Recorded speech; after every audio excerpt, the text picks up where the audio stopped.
如果你是80、90后，那采访一下啊，你小时候玩过拓麻鸽子吗？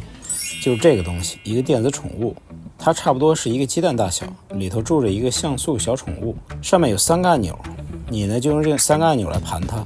神奇的是，每个人盘出来的宠物，它的性格还不一样。要是你盘的不好，它还有可能挂掉。如果你玩过，那么恭喜你，家境不错哦。不对，我想说的是，你拯救了濒临倒闭的万代公司。当年差点干不下去的万代，就是靠拓麻鸽子才起死回生的。而你可能不知道，就这个童年回忆，它到现在都还在生产。不同的是，咱们以前玩的都是单机版，到了2004年的版本，拓麻鸽子带上了红外线，能结婚，能生娃。2023年的版本带上了 WiFi， 把元宇宙的概念都给用上了。不过，即使是最新版的拓麻鸽子，你的宠物依旧是当初那个像素小生物，机器的外形也和当年大差不差。那么你有没有想过，为什么这样的小玩具在今天依然还有市场呢？我们有了手机、电脑，还有各种各样的游戏机，随随便便就能找出一大堆这种宠物养成类的游戏，画风更精美，场景更丰富，体验感只会更好。为什么还有人要花大价钱去买这种过时的玩具呢？进一步提问，当我们消费玩具的时候，我们到底在消费什么呢？大家好，我是专注做消费 VC 的八戒，第一次尝试做视频，我想把我研究过的和正在研究的一些个有意思的商业案例来做个记录。那我会讲的尽量下酒一点，陪着你一起吃好喝好。我也非常需要你的声音，请多多评论，谢谢大家。在所有消费品当中，潮玩是一个特别的品类。我在2019年的一个文字专栏里有讨论过，玩具这件物体本身，它并不见得有多值钱，真正赋予它价值的是它背后的 IP。什么是 IP？ 假如我今天原创了一个作品，我把它商业化了来变现，赚得盆满钵满。结果这时候张三看了很眼红，于是他山寨出了和我一模一样，甚至质量还更好的商品出来，但他依然不是我，市场不认可张三，法律还要制裁张三，因为我才是这个创意的版权所有者。一个牛逼的 IP， 它的价值上限可以是非常非常高的。我举个比较极端的例子啊，世界上最贵的卡牌就是这个皮卡丘，你看它值多少钱？要用肉眼看，这就是一张纸，一个工业产品，并不是什么大师手搓的艺术品。然而我给你一块1斤重的黄金，你换不换？告诉你啊，换不了一点。就这张卡在2022年是以527.5万美元的价格成交的，按现在的金价来算，差不多约等于50公斤的黄金。所以作为开篇呢，我想先聊几家很会做 IP 的公司。这一集来聊聊万代。先说明一下，公司全称是万代南梦宫。南梦宫是一家游戏公司，他俩在2005年合并成了一家，主要是名字太长了，为了方便，咱们有的地方还是简称为万代吧。说起万代，老二次元可能第一个想到的就是高达，没错，高达、龙珠、海贼王是万代最值钱的3个 IP。2024年，他们仨分别都达到了1000亿日元以上的营收，而母公司总营收刚刚突破1万亿日元，约等于咱们的500个小目标。所以他们3个加起来就为公司赚了195个小目标，占比39%。万代现在是世界排名第2的玩具品牌，第1名是丹麦的乐高，我以后会单独来讲它。1950年，一个叫山科直之的男人创立了万代，这一年他32岁。万代据说是取自中国兵书六韬中的一句话，万代不易。这里的不易指的是不改变的意思，不是不容易啊。我发现日本人真的很喜欢用中国的典籍，著名的化妆品牌企业资生堂也是从易经里头取的字儿。在这里顺便说一句，古代典籍是没有版权的，你拿来起名，你拿来做 slogan 做产品内容都是可以的，这是咱们的文化瑰宝，无价而且免费，希望我们自己的企业也多多利用起来。回到主题，早期的万代主要瞄准的是儿童市场，生产一些小球啊、小车啊什么的，质量也比较一般。到60年代末，万代收购了一家做塑料模型的工厂，开始生产一些拼装或是成品模型。但这个时候万代还处于一个探索状态，它一不是发明塑料拼装模型的公司，这个东西其实最早是从美国传到日本去的。第二，万代也不是本土市场上最早推出拼装模型的公司。另一个著名的模型品牌田宫，人家比它早10年，论资排辈也轮不到万代。所以万代真正找到自己的事业主轴是什么时候呢？就是到了70年代，他开始发力角色玩具的时候。此前，万代因为和阿童木合作，推出了爆款模型而尝到过甜头，就已经知道去赞助动画片拿一手版权了。而到了1971年，万代专门成立了经营角色玩具的子公司 Poppy， 推出了会发光会旋转的假面骑士变身腰带，看了动画片的小孩们都馋哭了。1974年又把动画片魔神 Z 里的机器角色做成了金属手办，并且宣传说这是超合金机器人啊，咱们的英雄魔神 Z 可是超合金的身体哦。你说这小孩听了哪受得了啊？这2个商品都大获成功，所以万代也开窍了。1975年起，万代正式启动超级战队系列玩具业务，非常聪明。不是被动以乙方的身份去跟动画片求合作，而是在东映公司的特摄片和日升社动画制作中直接投资或参与角色设计，以换取玩具授权，同步推出周边商品，响应速度可以很快。1979年，是的，它来了。日升社制作的机器人动画《机动战士高达》开播了。其实这个动画片播的时候收视率很一般，但自从万代开始发售高达塑料模型，结果玩具一下子火了。它是反过来带动了动画片的人气。1987年，万代放了个大招，他们发明了不需要用胶水，徒手就能拼装的卡扣设计。那这个创意马上就和竞对们打出差异化了，因为当时所有的塑料拼装模型都是需要用到胶水的，把细小的零件一个个粘起来，它最后做出来的模型是静态的。而卡扣就不一样，它不但拼装简单，而且拼好之后你的玩具还能动，能改变姿势，就是所谓的可动性。大人也会觉得这种免胶水的玩具对小孩的健康更好，所以高达卖爆了，获得了前所未有的成功。那这个期间呢，万代还做了很多多元化的尝试，做了扭蛋，做了打地鼠，做了电子游戏等等。万代在80年代是任天堂红白机游戏的第3方开发商之一。但好景不长，90年代的日本发生了什么呢？对，它泡沫破了。在所谓的失去的10年里，家庭可支配收入紧缩，太贵的玩具卖不出去了。特殊时期催生了一种新的文化现象——御宅文化。电影票太贵不看， OVA 太贵不买，高端玩具太奢侈消费不起。但生活还要继续，人们总还是需要娱乐的，所以这时候能在家玩的电子游戏，能在电视上免费看的动画片，能租着看的漫画，这几个产业反而逆势繁荣。对当时的日本娱乐产业来说，你要有很好的创意，你要让消费者只用付出很低的代价就获得很高的精神享受，才有可能杀出一条血路。万代努力了，但是屡战屡败，到1997年的时候已经连续赤字，就快要撑不下去了。那个时候公司的掌舵人是一代目山科直治的儿子山科成。这个山科成就想说躺平算了，计划跟游戏厂商世嘉合并，实际上就是约等于把自己卖给了世嘉。而他这一任命呢，员工不干了，就各种抗议啊、抵制啊，拒绝合并。那幸运的是呢，就在这个节骨眼上，咱们视频开头说的那个电子宠物拓麻鸽子给卖爆了。那我刚刚说什么来着？很好的创意，消费者付出很低的代价，获得很高的精神享受。拓麻鸽子完全符合这3个条件，而且这种互带来的情感投射，谁会比小孩更需要它呢？没错，那就是孤独的、压力山大的成年牛马们。当时拓麻鸽子的市场反应远远超过预期，从小孩到大人，从日本到北美，生产拓麻鸽子的工厂机器都快干冒烟了，还是赶不上人们抢购的速度。就这样，这只小小的电子宠物帮助万代活了下来。那在另一条时间线上，南梦宫也看上了世嘉公司。奇妙的三角恋啊，这个南梦宫啊，我就简单说一下吧。梦开始的地方是放在商场门口的投币木马，就是那个爸爸的爸爸是来的。后来公司发展到了街机游戏，再发展到了电子游戏。它有2个游戏你小时候肯定玩过啊，一个是打蜜蜂，一个是吃豆人。在那个还没有 IP 这一说的年代，人南梦宫就已经玩起了吃豆人续作和周边，非常敏锐。那么2003年的时候，南梦宫主动提出想跟世嘉合并，他俩也没成。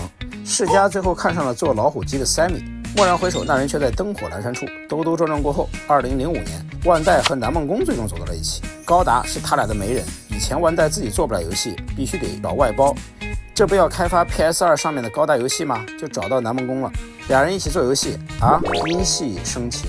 合并后，万代南梦宫集团成为了当时日本游戏业的第3大企业，第2名是世嘉Sammy，第1名是任天堂。但是注意啊，这是游戏相关营收的排名，这3家公司里只有万代还有玩具业务，并且是日本第1的咖位。一个擅长做角色玩具和周边，一个擅长做游戏内容开发。现在2家各自的 IP 还汇集到了一起，可不就是1+1大于2了吗？所以运作 IP 是万代南梦宫的最大优势。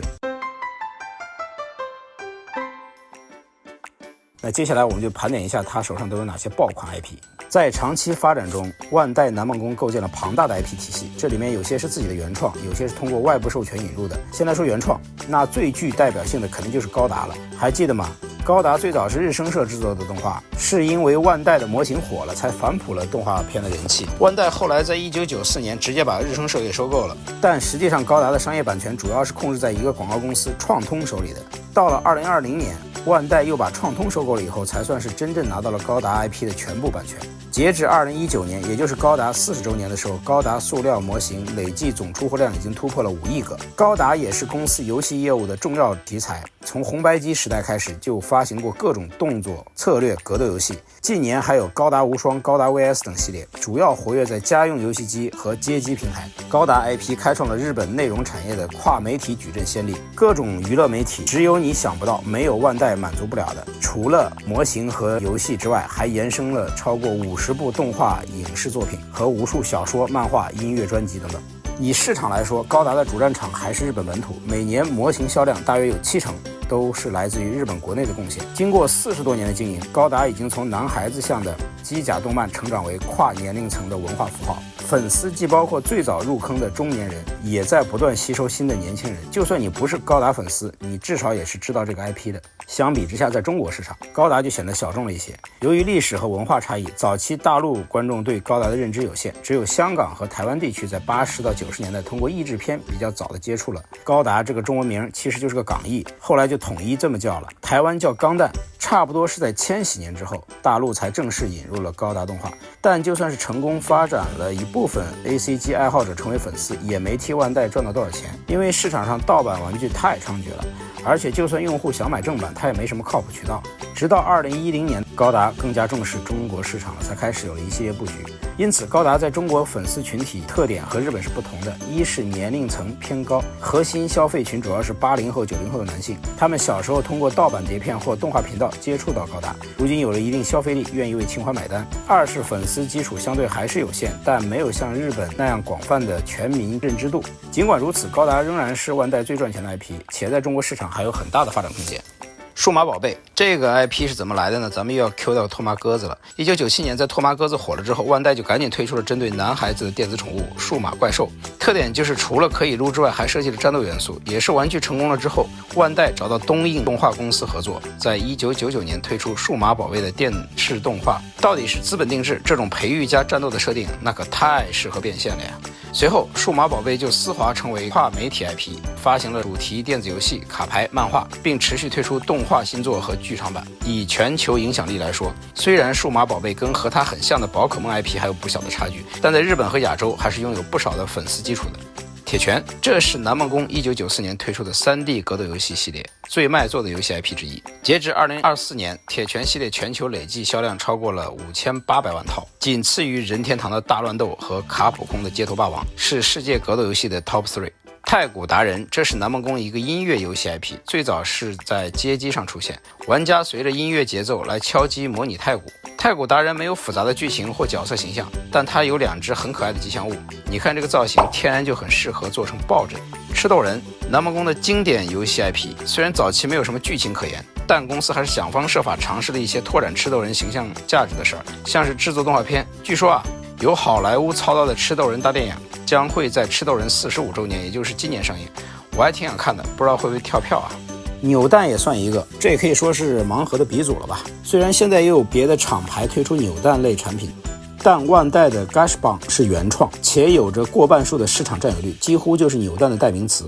其他原创 IP 还有像偶像大师传说就不一一展开了。接着来看外部授权，运作最成功的自然就是龙珠跟海贼王了，是万代第2和第3值钱的 IP。 龙珠是日本漫画家鸟山明的代表作，在90年代由集英社出版，东映动画改编成 TV 动画，风靡全球。万代从80年代起就开始推出龙珠的玩具和周边。到了2000年以后呢，南梦宫合并进来了吗？他们又把龙珠做成了一系列游戏。在龙珠 IP 的变现中，大头是来自于周边商品和游戏。另外，万代还和东映合作举办龙珠主题展览、舞台活动等线下项目。可以说，万代几乎承包了龙珠 IP 除了原作漫画和动画制作之外所有的商业化环节，充分享受到了龙珠全球高人气带来的变现红利。海贼王是尾田荣一郎创作的超级畅销漫画，和龙珠一样，版权也在集英社和东映，而万代是货架上最常见到的海贼王授权商。面包超人，这个我们可能相对比较陌生但是它在日本本土毫无疑问是幼教领域的超级 IP， 存在于儿童生活的每一天，适合米奇、Hello Kitty 看齐的影响力。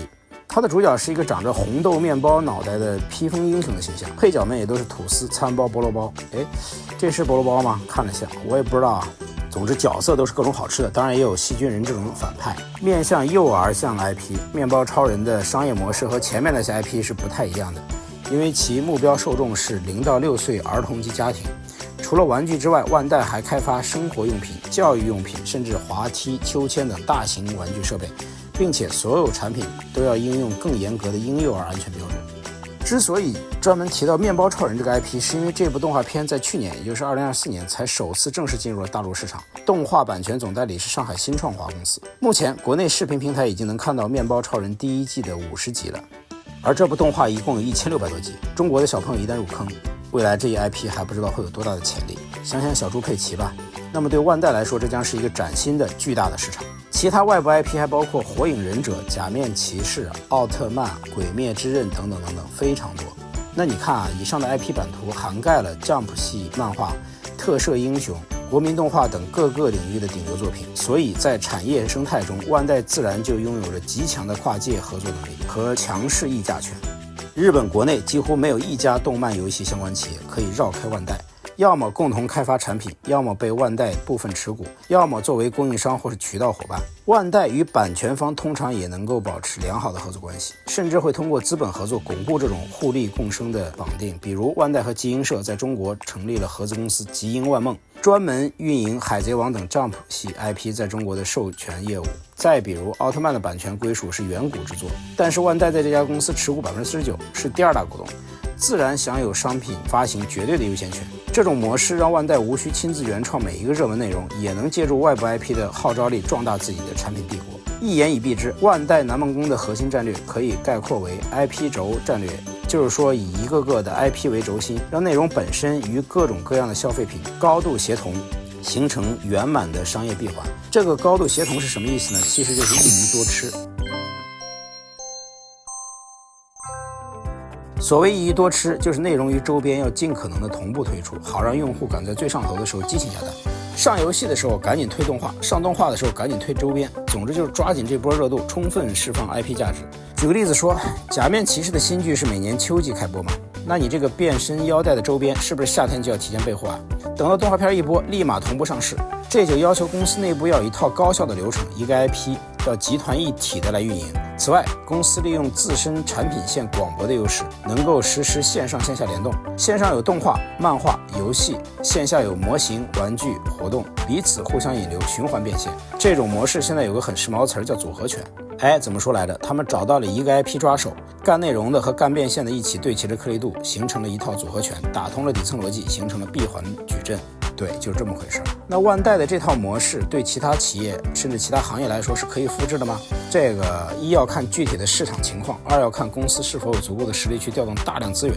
市场永远是决定一切的因素，就连万代自己，以日本本土和中国市场来说，它的运作模式都是不一样的。在日本，万代的运营模式是垂直一体化的，集团直接参与从内容策划、制作到产品销售、渠道管理的各个环节，强势掌控整个价值链。就说高达 IP 吧，要做动画了，公司有自己的影像工作室，做完要发行了，公司有自己的发行渠道，要上周边了，这是万的强项，都自己生产，自有渠道销售。要地面配套了，这又是梦的强项，什么主题乐园、自营店、线下活动，不需要任何乙方，我自己就是自己的乙方。这种模式的好处是响应够快，利润不被外部稀释，同时能保证 IP 形象和产品质量的一致。显然，以上各个环节都是需要时间去积累实力的。就算你财大气粗，啪一下直接收购别的公司，一步到位，你内部整合也是一个漫长的过程。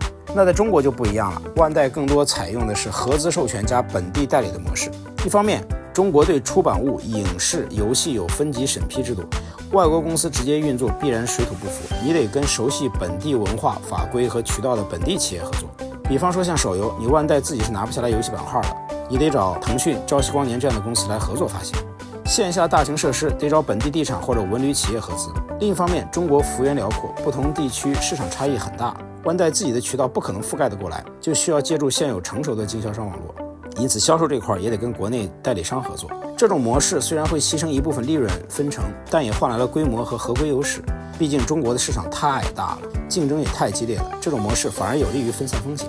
IP 经济的本质就是把文化内容转化成用户情绪的消费动力。无论是迪士尼的漫威宇宙，还是环球影城的哈利波特世界，还是泡泡玛特的茉莉盲盒，甚至故宫博物院的文创产品，本质逻辑都是以 IP 为核心，充分挖掘其文化价值和情感共鸣，然后通过内容、商品、场景、体验等手段，不断放大 IP 的商业价值。